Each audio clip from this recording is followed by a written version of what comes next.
Hello, I'm Lester Lee and welcome back to Movies Now at SavannahNow.com. This week, like I promised last week, I'm going to tell you everything I thought about Law Abiding Citizen, as well as talk about Cirque du Freak, The Vampire's Assistant, and Astro Boy. And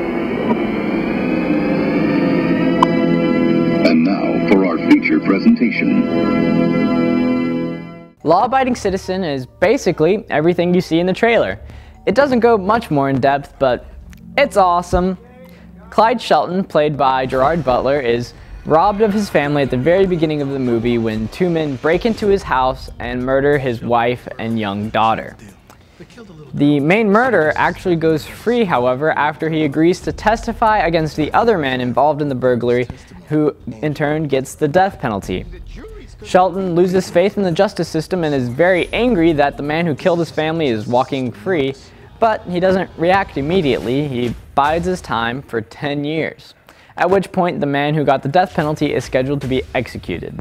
At the execution, the supposedly pain-free execution becomes very painful, and it is obvious that someone has tampered with the mechanism used to kill him. And then it shows Shelton tracking down the other man who was involved in the murder and brutally ripping him limb from limb with a bandsaw, cutting off his toes with pliers, and just killing him in the most painful way possible. Now, this is how Gerard Butler's character, Shelton, decides to get his revenge and prove the flaws in the justice system by picking off each person involved in his case, one by one. It's kind of like Taken, because I like to call Taken Liam Neeson kills everyone in France in an hour and a half, and this is more like Gerard Butler kills everyone.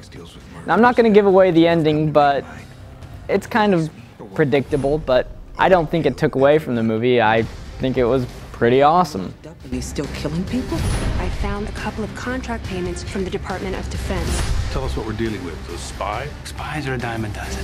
Clyde is a brain, and he was the best. If Clyde wants you dead, you're dead. We're gonna lock the city down, put an armed cop on every corner. He's in jail because he wants to be in jail.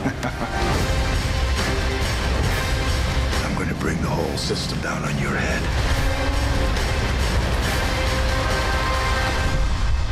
It's got to be biblical.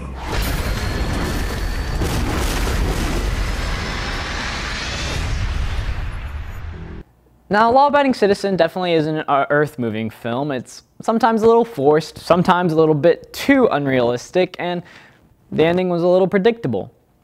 But I didn't go in expecting to have my mind blown. I just went in expecting to see an hour and a half of Gerard Butler being awesome, and that's what you get. Now, there was no fight scene, which was a little weird to me, but you get to see all the blood and gore and gadgets that you could hope for. So this movie's probably a little bit mainly for the men, but for the women, you get to see Gerard Butler almost completely naked.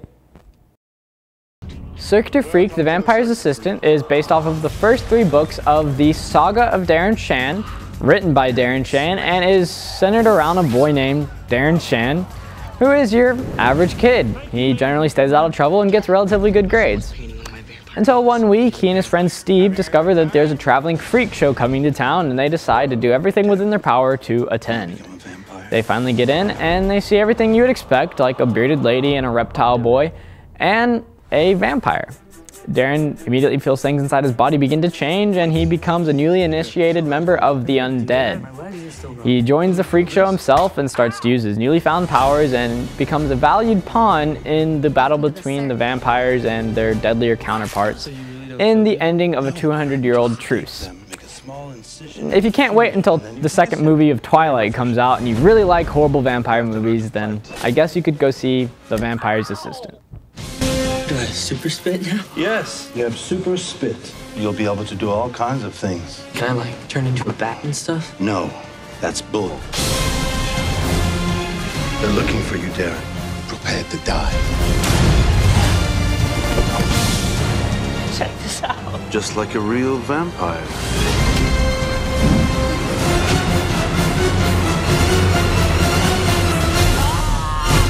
That is one awesome vampire power, man. Astro Boy also comes out this weekend, and it is based on a long-running series of manga of the same name. In the movie, we see a scientist who, in grieving after losing his young son, decides to make a powerful robot in the image of his son in hopes that it can take his place. But when he finishes, he realizes that it's just not the same and the robot will never be his son. So he is unpleased with it. The robot decides to leave Metro City and go to the world below and joins a robot gladiator and gets tangled up in all sorts of things, and all the while trying to be a superhero to win the approval of his father and be accepted. Now, I guess if you are into manga, then you probably already knew this movie was coming out and you're very excited. Personally, however, I would go see Saw 6.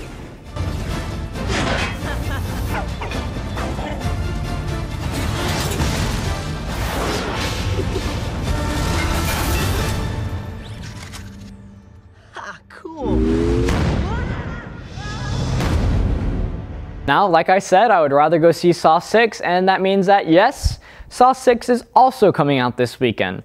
But like I did for Law Abiding Citizen last week, I'm not going to talk about it this week because I'm going to go see it and tell you everything I think about it next week.